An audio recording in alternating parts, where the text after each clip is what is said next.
Vasantha stood on the deck of SS Rajula, waving goodbye to her grandparents as the ship slowly moved out of Madras harbor.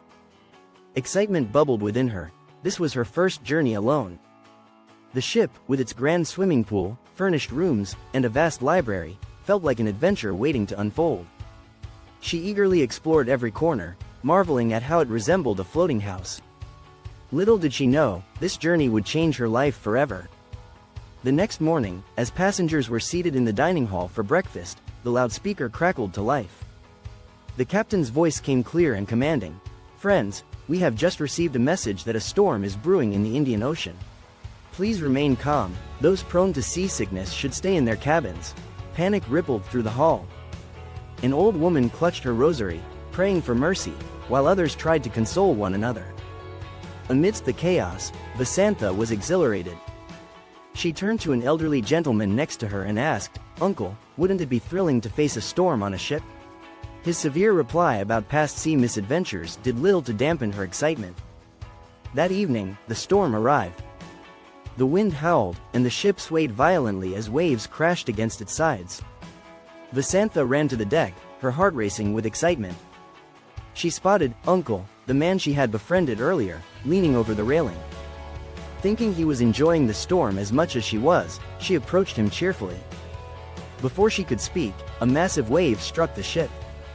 Uncle lost his footing and tumbled into the raging sea. For a moment, Vasantha stood frozen.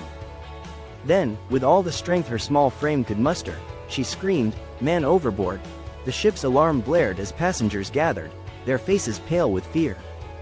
The captain sprang into action, barking orders to lower lifeboats and anchor the ship. Vasantha clung to his arm, her heart pounding as the rescue operation began.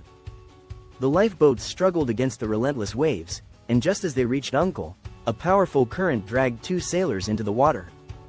Vasantha watched in horror as the sea fought to claim its victims. But the crew's determination prevailed.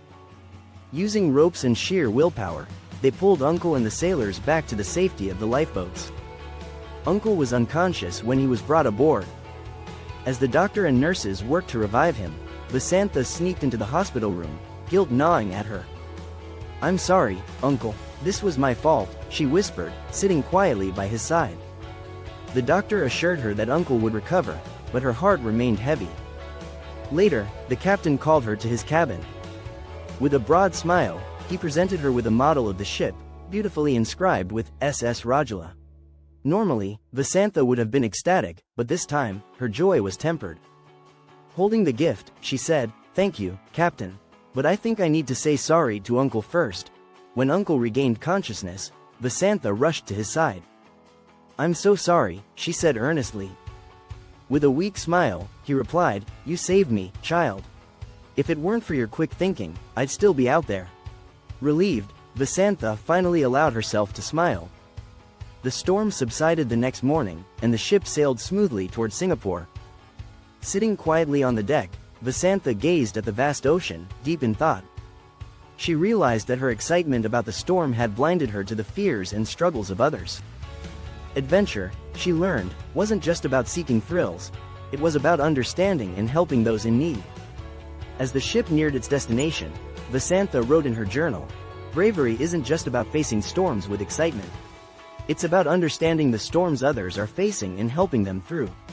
Adventure is thrilling, but empathy makes us truly courageous."